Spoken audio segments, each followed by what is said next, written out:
Everyone assumes the darkest chapter of your life announces itself first. The breakdown, the loss, the collapse. Jung would have told you it's the opposite. The moments right before your life gets genuinely better rarely feel like relief. They feel like static, like something has gone wrong instead of right. If your life feels unusually disorienting right now, quieter in some rooms, louder in others, like spaces you used to move through easily don't fit the same way anymore, that disorientation isn't a warning, it's closer to a threshold. And thresholds, by their nature, are dim before they're bright. Your eyes haven't adjusted yet, that's all this is. Jung spent decades sitting across from people in exactly this kind of static. Successful people, by every visible measure. People with careers, marriages, reputations intact. And yet they'd come into his office describing a hollowness they couldn't name, a sense that the life they'd built no longer belonged to them. He didn't treat this as a breakdown to be managed back to normal. He treated it as evidence of something trying to happen. He called the process individuation, the slow, often unwelcome work of becoming a whole person instead of a performance of one. What Jung noticed, and what almost nobody talks about, is that individuation doesn't arrive gently. It arrives as disruption first. The old self has to loosen its grip before anything new can take its place, and that loosening feels, from the inside, like something breaking rather than something opening. Most people misread the early signs entirely. They think they're falling apart when they're actually beginning to arrive. He found this pattern surprising at first, because it contradicted almost everything the psychiatric establishment of his time assumed about mental distress. The instinct was always to treat disruption as pathology, something to be smoothed over, medicated into silence, returned as quickly as possible to a calm baseline. What Jung began to suspect, and later spent much of his career defending, was that some disruption isn't a malfunction at all. It's a signal that the psyche has outgrown its current shape and is doing the difficult work of finding a bigger one. He also noticed something that took years to fully articulate. This kind of disruption tends to arrive disguised as the wrong emotions at the wrong time. Grief without a cause. Anger toward people who haven't done anything new to deserve it. Restlessness in the middle of a life that looks, from any reasonable outside perspective, like it's going well. People assume these misplaced feelings mean something has gone wrong internally. Jung came to believe they usually mean the opposite, that something long buried has finally gathered enough strength to surface, and it doesn't much care whether the timing looks convenient from the outside. What made his approach different from most of his contemporaries wasn't just his patience with this kind of disruption. It was his insistence that it had a direction. He didn't see the unconscious as chaos to be tamed. He saw it as intelligent, purposeful, working toward wholeness even when its methods looked, from the ego's point of view, like sabotage. That reframe is the foundation for everything that follows. Today, I want to walk you through 8 of those signs, the specific, often uncomfortable indicators Jung would have recognized as the early architecture of a better chapter, not the symptoms of a worse one. Some of them will sound like loss. A few of them might already be happening to you right now, in ways you haven't had language for until this moment. By the end, I think you'll see them differently than you did an hour ago. And I think you'll recognize which ones are already underway in your own life. The first sign is that old relationships have started to feel like costumes. It's one of the earliest signals of this whole process, and one of the easiest to misread as something going wrong between you and the people you love. You're with people you've known for years, family, old friends, someone you used to feel completely yourself around. And there's this strange sensation of playing a part you've outgrown. You know your lines. You know when to laugh, when to nod, when to ask the follow-up question that keeps the conversation moving. But somewhere underneath the performance, you're aware that you're performing, and that awareness is new. It didn't used to be this effortful. This happens because you're outgrowing the version of yourself these relationships were built around. Jung would have called this a confrontation with the persona, the socially acceptable mask you constructed, often in childhood, to be loved, included, or simply left alone. The persona isn't fake exactly, it's necessary. Nobody could function without some version of it. But when it hardens into the only self you know how to be, every relationship built on that mask starts to feel like a role instead of a life. Think about someone who spent 15 years being the reliable one in her family. The person who shows up, smooths things over, never asks for much. For a long time, that identity felt like belonging. Then one day, sitting at a family dinner, performing the same reliability she'd performed 100 times before, she noticed she felt like an actor who'd memorized the script so well, she'd forgotten she was reading from one. Nothing outside her had changed. Something inside her had. Jung observed this specific discomfort constantly in his patients, the sense of suffocating inside a self that used to fit fine. He didn't see it as a relationship problem to be solved by finding new people. He saw it as the psyche outgrowing an old container, the way a child outgrows clothes that were once exactly the right size. The costume isn't lying to you, it's just too small now. There's a version of this that shows up in workplaces too. The colleague who's always upbeat, always the first to volunteer, always ready with the encouraging comment in the meeting that's going badly, and who goes home some nights and can't remember the last time anyone asked how she actually was, because she'd trained everyone, herself included, to assume the answer was fine. That role served her once. It got her promotions, friendships, a reputation she was proud of. It just stopped being large enough to hold what she'd become. You can even notice this in something as small as a group chat you've belonged to for years.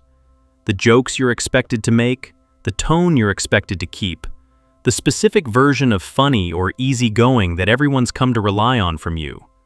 None of it is dishonest exactly, but typing the expected response starts to take a half-second longer than it used to. A tiny hesitation where you register the gap between what you'd actually say and what the role requires. That half-second is worth paying attention to. It's usually the first place these shifts become noticeable, long before anything bigger changes. This matters because most people respond to the discomfort by trying to perform harder, smiling wider, showing up more, doubling down on the role that no longer fits, hoping the friction will go away if they just do it better. It won't. The friction is information. It's telling you the mask and the person underneath it have started to separate, which is uncomfortable, and also the only way either one becomes visible enough to work with. What Jung would have wanted you to understand here is that this separation isn't the relationship's fault, and it isn't yours either. It's simply what happens when a person grows and a role doesn't grow with them. The discomfort you feel wearing the old costume isn't proof that something is wrong with you. It's proof of exactly how much you've already changed. There's a temptation, once you notice this happening, to explain it to everyone around you immediately, to announce that you're changing, to ask people to relate to you differently starting now. Jung would have cautioned against rushing that part. The costume doesn't need to be torn off in front of an audience. It usually comes off in private first, in the quiet recognition that you no longer believe the part you're playing, long before anyone else notices anything different about you at all. This is often the loneliest of the 8 signs, because it happens invisibly. From the outside, nothing has changed. You still show up to the same dinners, answer the same questions, wear the same expressions people expect from you. Only you know that something underneath all of it has already shifted. That gap between what's visible and what's real is uncomfortable, but it's also temporary. It closes gradually, sign by sign, as the rest of this process unfolds. The second sign is a restlessness with things that used to satisfy you completely. It tends to arrive quietly, disguised as boredom, long before you recognize it for what it actually is. The job that used to feel like an achievement now feels like a treadmill. The hobby that used to absorb you for hours barely holds your attention for 20 minutes. Even good news, a promotion, a compliment, a milestone you used to want badly, lands flat, like you're watching it happen to someone standing slightly to your left. You're not depressed exactly, you're just no longer convinced that the things you were told would satisfy you actually do. Jung would have recognized this as the ego's goals losing their grip on the psyche. Early in life, we build a set of markers for what success and safety look like. usually inherited from parents, culture, or whatever environment we needed to survive in. The ego chases those markers relentlessly, and for a while, hitting them genuinely feels good. But individuation involves the psyche starting to ask a much harder question underneath the achievement. Is this actually mine, or is this something I was trained to want? Imagine someone who spent a decade climbing toward a specific title at work, convinced that reaching it would settle something unresolved in him. He got the title. He remembers standing in the office the day it was announced, shaking hands, saying thank you, and feeling almost nothing, a strange, quiet static where triumph was supposed to be. He didn't tell anyone. He kept working like everything was fine, but something in him had already started asking a question he wasn't ready to answer yet. This is one of the more disturbing patterns Jung documented because it doesn't look like distress from the outside. It looks like ingratitude or burnout or a failure to appreciate what you've built. From the inside, though, it's neither of those things. It's the psyche refusing to keep running on inherited fuel. The restlessness isn't a flaw in your character. It's your own definition of a good life trying to replace someone else's. It's worth being honest about the parts of this that are less flattering because Jung was. Some of that old restlessness is also the ego mourning its own limits, the recognition that no amount of achievement was ever going to produce the internal sense of enough it was chasing. That's a harder thing to sit with than simple burnout. It means the goal was never really the problem. The expectation placed on the goal was. Conventional advice tells you to fix this by wanting harder. Set a bigger goal, chase a bigger milestone, assume the emptiness will resolve once you achieve more. That approach almost never works because the problem was never the size of the goal. It was whose goal it was in the first place. Jung's patients who tried to outrun this restlessness by achieving more of the same thing usually ended up more exhausted, not less. The ones who stopped and actually asked the question, "What do I want apart from what I was taught to want?" were the ones who found their way through it. The uncomfortable part of this sign is that it rarely comes with a replacement goal ready to go. Most people expect the old ambition to dissolve and a clearer, truer one to appear right behind it, fully formed. That's not usually how it works. There's often a gap in between, weeks or months where nothing feels particularly motivating, where you're not sure what you're supposed to want now that the old target has stopped mattering. That gap feels like drifting. Jung would have called it something closer to fallow ground, the kind of field needs before it can produce anything again.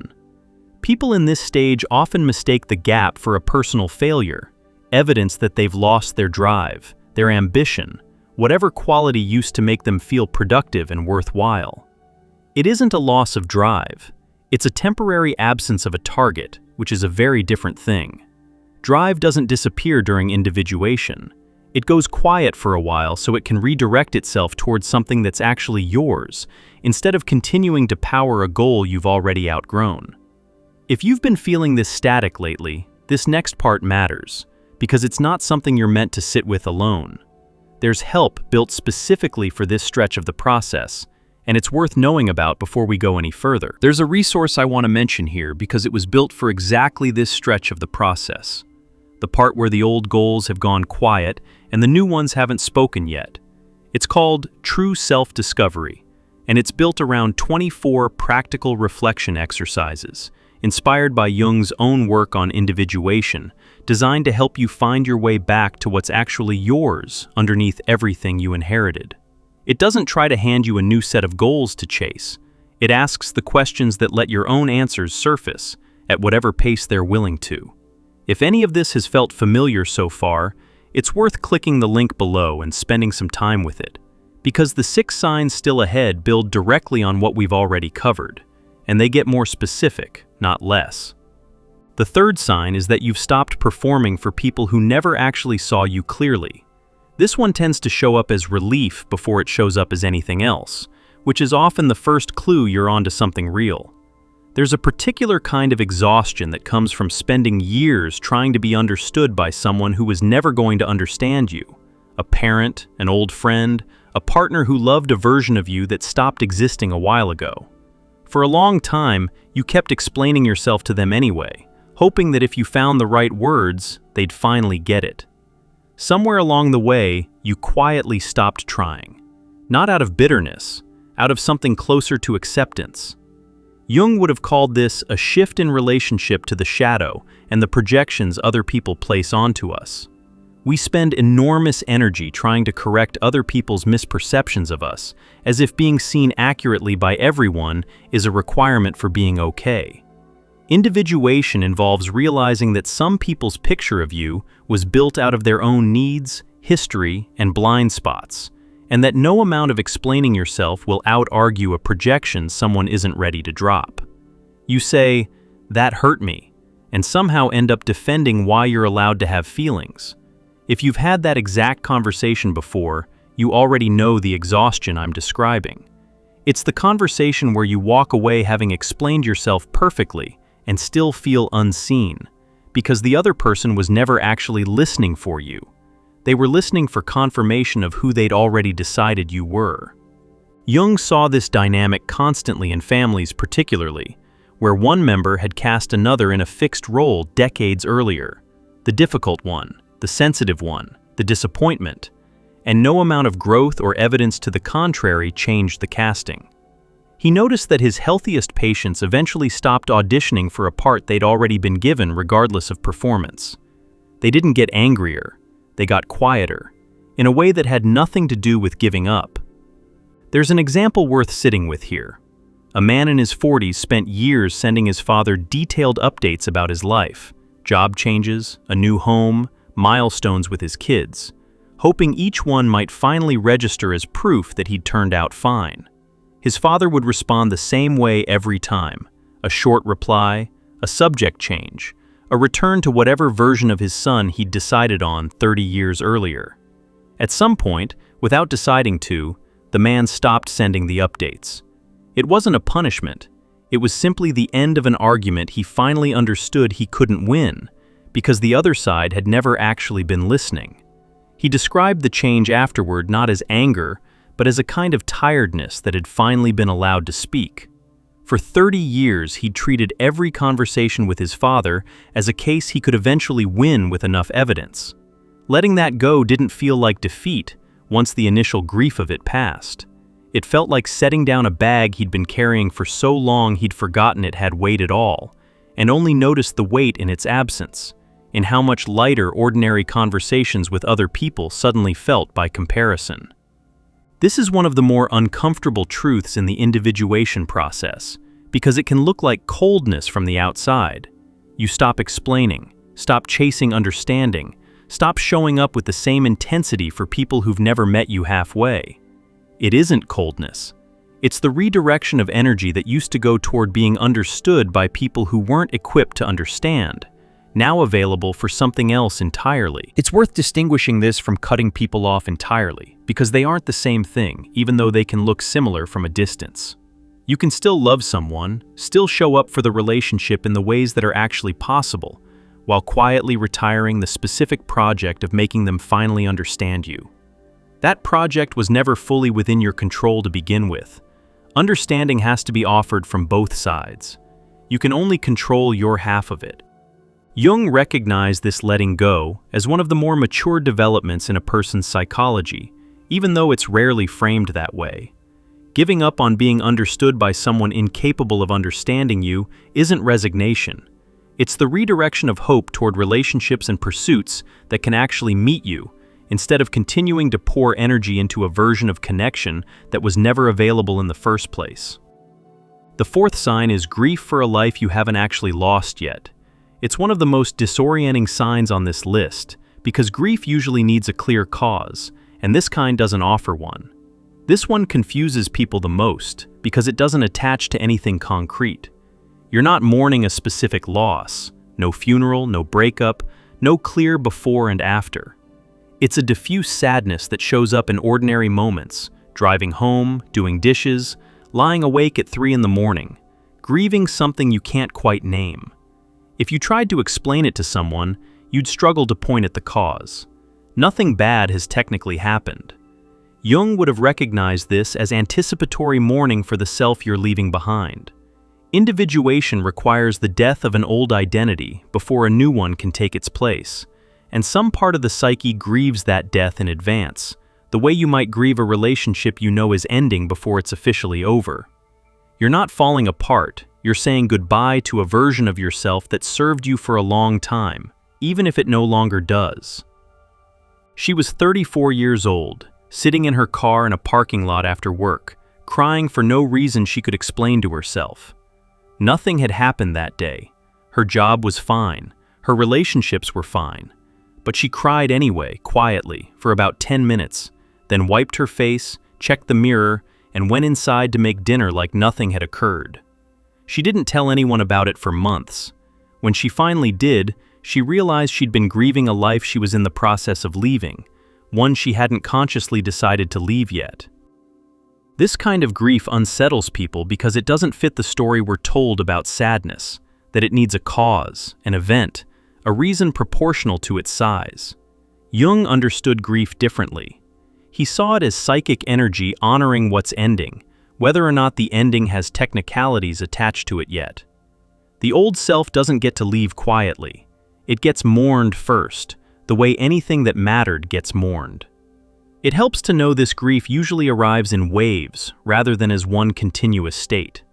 A person can be entirely fine for weeks, going about ordinary life without a hint of the sadness underneath, and then get flattened by it out of nowhere over something small. A song, a smell, a passing comment that lands somewhere it wasn't meant to. That unpredictability is normal. Grief for something as diffuse as an old identity doesn't follow a schedule. If you've been crying at strange times, feeling sad without a clear reason, don't rush to diagnose it or explain it away. It might simply be your psyche doing the work of letting go before your circumstances have caught up to what's already shifting underneath them. There's a specific kind of guilt that often accompanies this grief, worth naming directly.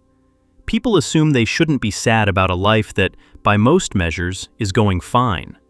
Nothing has gone wrong. Nobody has died. And yet the grief insists on showing up anyway, and the guilt about having it at all just adds another weight on top of a weight that was already heavy enough. Jung would have said the grief doesn't need permission to be valid, and it isn't keeping score against anyone else's tragedy. It's simply doing the work an ending requires, regardless of whether the ending looks dramatic to anyone watching from outside. What tends to help, more than trying to explain the sadness away, is letting it move through without an audit. Not every feeling needs a fully reasoned justification before it's allowed to exist. Some of what you're mourning right now doesn't have a name yet, and it doesn't need one immediately. It just needs somewhere to go that isn't judgment. The fifth sign is anger surfacing that you didn't know you were storing. It rarely shows up where you'd expect it, which is exactly why it's so easy to misread. Small things start setting you off. A comment that wouldn't have bothered you before, a request that suddenly feels like one demand too many. You're irritable in ways that surprise you, snapping at people who don't deserve it, feeling a heat under your skin that seems disproportionate to whatever triggered it. You might even feel embarrassed by it, wondering what's wrong with you lately. Jung would have called this the shadow beginning to surface, the parts of yourself you decided, usually a long time ago, were unacceptable to feel or express. Anger is one of the most commonly repressed emotions, especially for people raised to be agreeable, accommodating, or endlessly understanding. That anger doesn't disappear just because you stopped expressing it.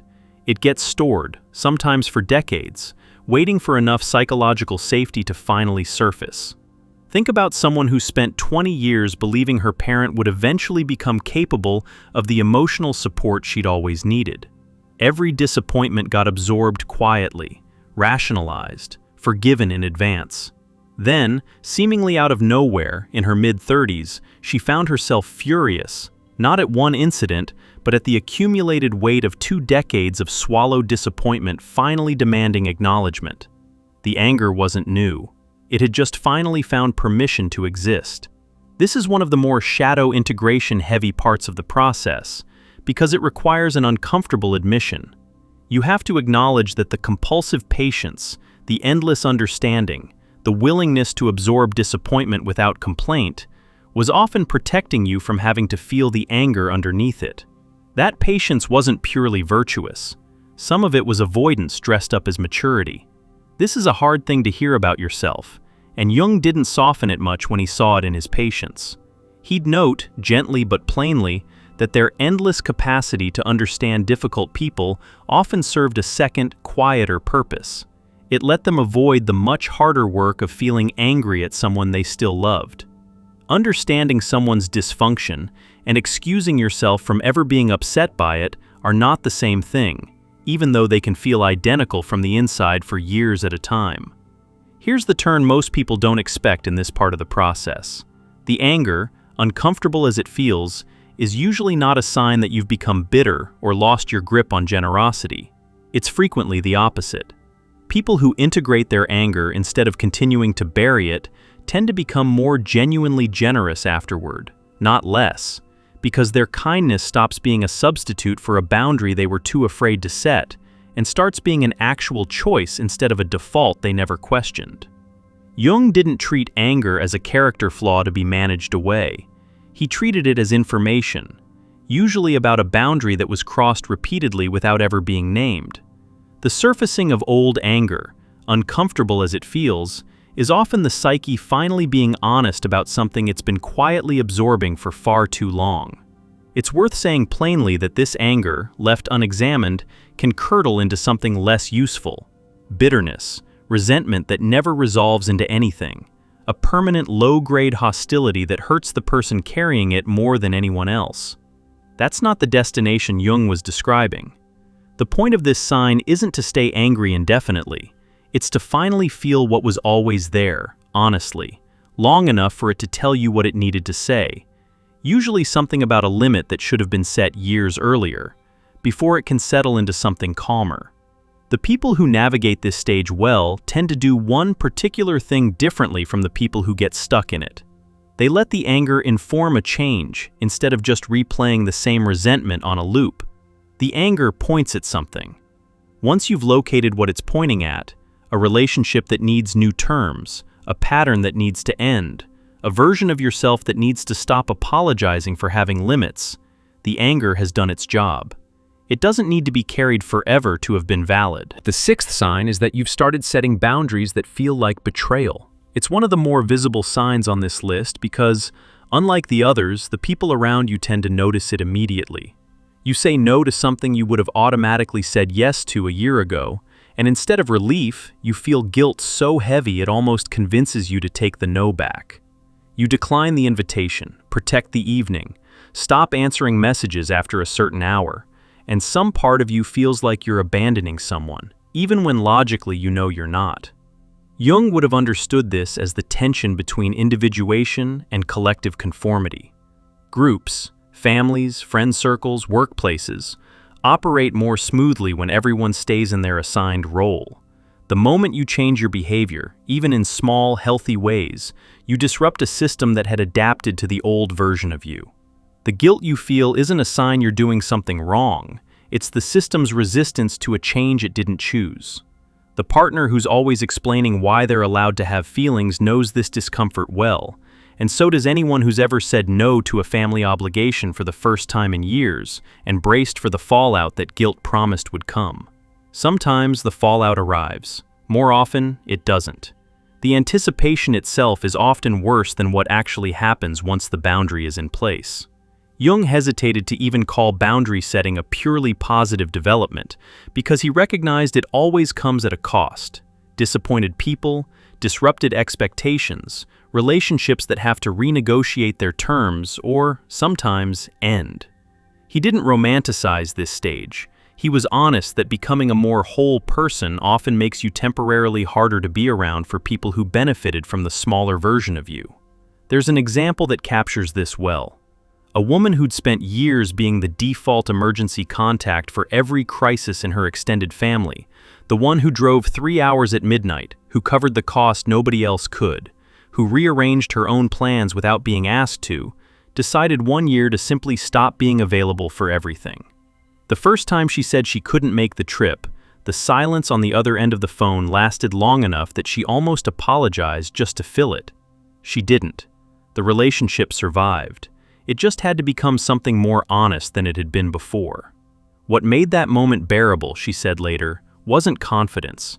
It was the recognition that the version of her that always said yes had never actually been asked whether she wanted to.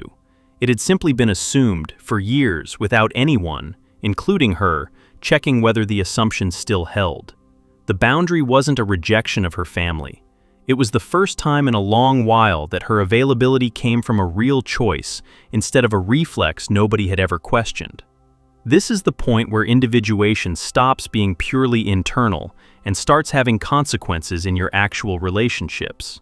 It's uncomfortable, and it's also unavoidable, because a self that can't say no isn't a self at all. It's an accommodation, permanently available for whatever anyone else needs it to be. Part of what makes this sign so disorienting is that the guilt doesn't announce itself as guilt. It shows up disguised as concern, a nagging worry that you're becoming selfish, that you've changed for the worse, that the people who are frustrated with your new limits have a point you should probably listen to. Jung would have encouraged you to examine that voice closely before believing it. Sometimes it's genuine conscience, worth listening to. Just as often, it's the old persona trying to talk you back into the role it's more comfortable performing. The relationships that survive this stage tend to be the ones capable of renegotiation, where the other person, given time, adjusts to the new terms instead of demanding the old ones back. The relationships that don't survive it were often already resting on an imbalance that the boundary simply made visible. That's a hard thing to face, but it's rarely the boundary's fault. It's usually just the first honest test a relationship has had in a very long time. The seventh sign is that solitude has stopped feeling like loneliness. It's a quiet shift, easy to miss, and one of the clearest indicators that something underneath has actually settled. You used to need noise around you, company, plans, something scheduled to keep the quiet from becoming uncomfortable. Lately, you've noticed you don't mind an empty evening the way you used to. You're not avoiding people. You're just not afraid of your own company anymore, which is a different thing entirely, and it took you a while to recognize the difference. Jung would have called this evidence of a healthier relationship with the self, not the ego, but the deeper psychological center that individuation gradually reveals. Many people fill their lives with company because solitude forces a confrontation with whoever they actually are underneath the noise, and for a long time, that confrontation felt unbearable. As the individuation process continues, that fear tends to soften because there's less to run from inside yourself than there used to be. That moment when you realize you've spent an entire Saturday alone and didn't once feel the old ache to escape it, that's not a small shift, even though it looks like nothing from the outside. It's the sound of a relationship with yourself that used to be adversarial, becoming, slowly, something closer to companionship. Jung's breakthrough on this came partly from his own life, during a period of intense isolation where he engaged deeply with his own unconscious material instead of running from it. What he found, on the other side of that isolation, wasn't emptiness. It was material, dreams, images, insights, that became the foundation for decades of his later work. He didn't recommend isolation as a permanent state, but he recognized that a capacity for solitude, without dread attached to it, is one of the clearest markers that a person has started integrating rather than avoiding themselves. There's a difference worth naming here because the two get confused constantly. Loneliness is the ache of wanting company you don't have. What we're describing is the opposite, the quiet discovery that you no longer need company to feel complete, even though you might still enjoy it when it comes. One is a wound. The other is closer to a kind of freedom nobody warned you was coming. If your relationship with being alone has quietly changed, that's not you becoming withdrawn or antisocial. It's evidence that the company you're keeping with yourself has finally gotten more bearable. People sometimes worry that enjoying solitude more means they're losing interest in other people, drifting toward isolation instead of connection. Usually the opposite ends up being true over time. A person who can be alone without dread tends to choose company more deliberately, not less, seeking out relationships because they genuinely want them, rather than because being alone with themselves felt unbearable. The friendships and connections that remain after this shift tend to be sturdier, chosen rather than defaulted into. There's also a quieter benefit that shows up here, one Jung noted in his own patients repeatedly. A comfortable relationship with solitude tends to make a person a better listener, a calmer presence, someone less likely to fill every silence out of anxiety. You stop needing other people to manage your internal state for you, which paradoxically makes you more available to actually be present with them, instead of using them as a distraction from yourself. The eighth sign is a quiet clarity that doesn't ask anyone's permission first. It's the last sign to arrive, and usually the one that makes sense of everything that came before it. You make a decision about your work, your relationships, the direction of your life, and instead of immediately checking it against what other people would think, you just know it's right. There's no dramatic certainty to it, no triumphant feeling. Just a settled clarity that used to be preceded by hours of second-guessing, and now simply arrives, quietly, and stays.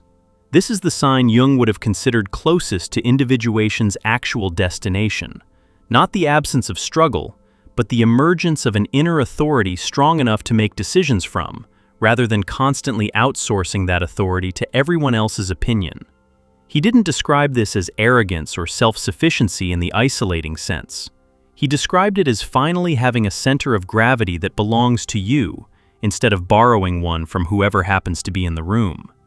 She was 9 years old, standing in the kitchen doorway, holding a drawing she'd made at school. Her mother was sitting at the table, staring at nothing. She held the drawing out. Her mother looked at it, said, "That's nice," and went back to staring. That was the last time she showed anyone something she'd made without bracing for indifference. For years afterward, every decision she made got run through an invisible committee of people whose approval she needed before she trusted her own judgment. The quiet clarity, when it finally arrived decades later, felt less like confidence and more like relief, like putting down something she'd been carrying since she was 9. It's worth being clear about what this clarity is not. It isn't certainty about everything, all at once, forever. It doesn't mean you stop making mistakes, or that every decision from here on out will feel this settled. What changes is narrower and, in its own way, more significant. You develop a baseline trust in your own judgment that doesn't evaporate the moment someone disagrees with you. That trust becomes something to return to, even on the days it wavers.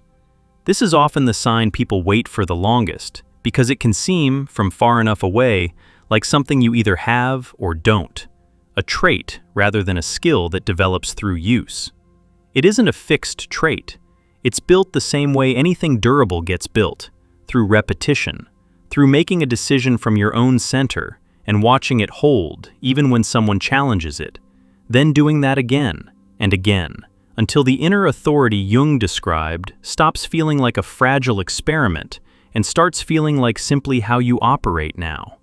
This is the eighth sign, and it's the one that ties the other 7 together, because everything before it was preparation for this. The costume had to loosen before you could feel what was underneath it. The old goals had to go quiet before your own could speak. The anger had to surface before the boundaries made sense. The solitude had to stop being frightening before the clarity could arrive undisturbed by anyone else's noise. None of it happened in the order a self-help checklist would suggest. It happened the way real change happens, messily, out of sequence, mostly invisible until one day it wasn't. Here's what all 8 of these signs actually reveal when you look at them together. None of them are decline.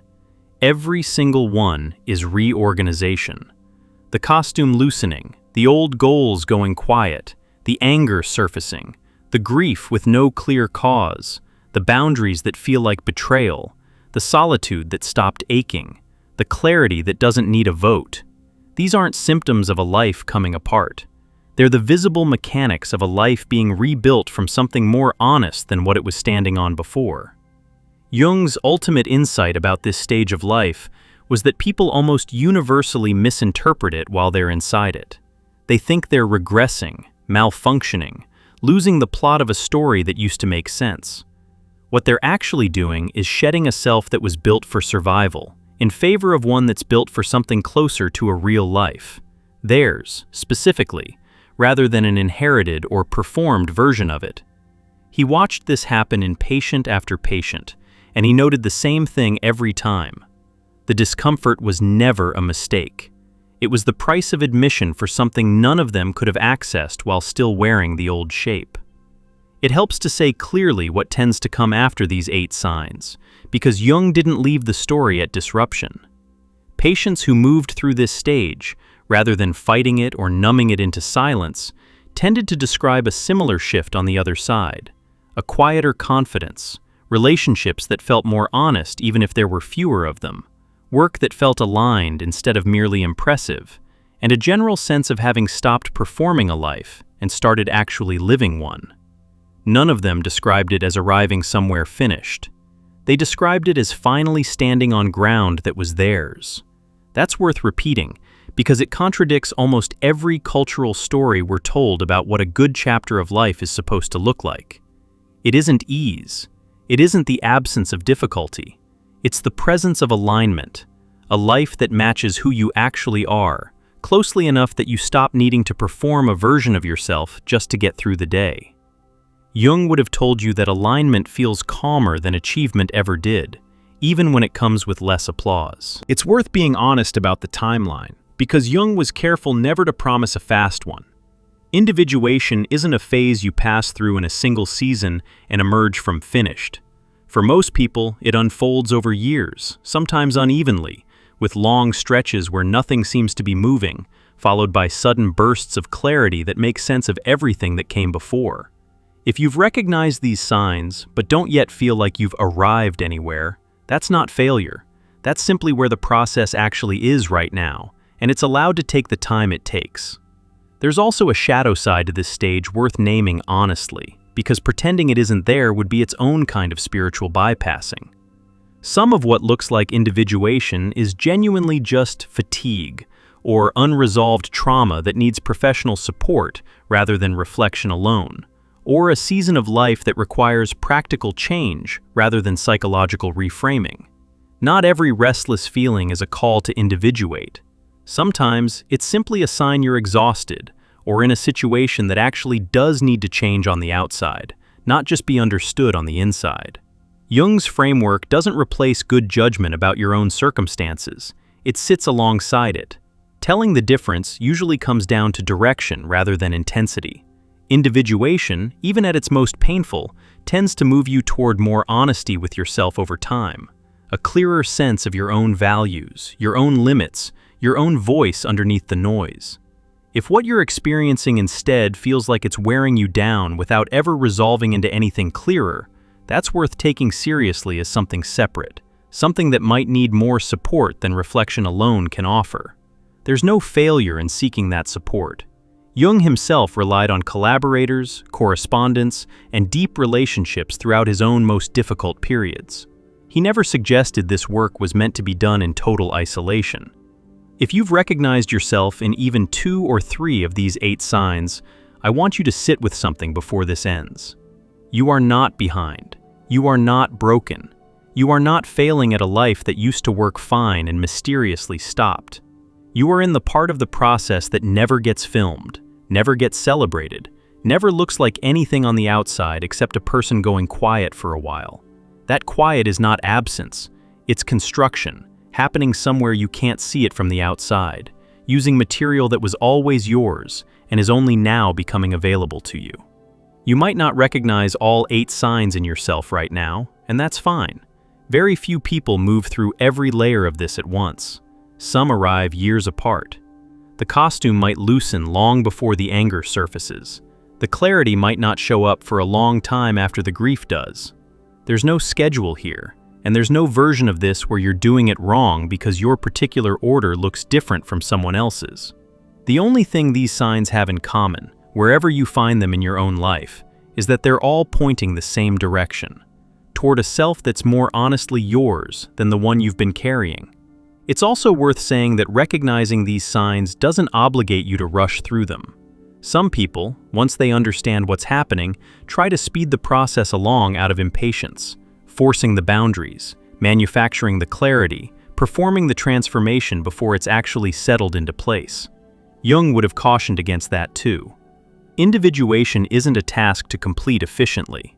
It moves at the pace the psyche can actually integrate, and pushing past that pace tends to produce something brittle rather than something whole. The best chapters of anyone's life rarely announce themselves with certainty. They arrive the way morning arrives, not all at once, not dramatically, just a gradual loosening of the dark until at some point you can't quite pinpoint, you look up and realize you can see further than you could before. If that's where you are right now, in the loosening, before the seeing, you're not lost in it. You're exactly where the process needed you to be. And if you want support while you're in that loosening, that's exactly what true self-discovery was built for. It's 24 reflection exercises drawn from Jung's own approach to individuation, built to help you sit with these 8 signs instead of panicking through them, to find your way within at whatever pace your own psyche is willing to move. You don't have to do this part in the dark, guessing at what each sign means alone. Click the link below and let it walk beside you the rest of the way toward whatever this chapter turns out to be.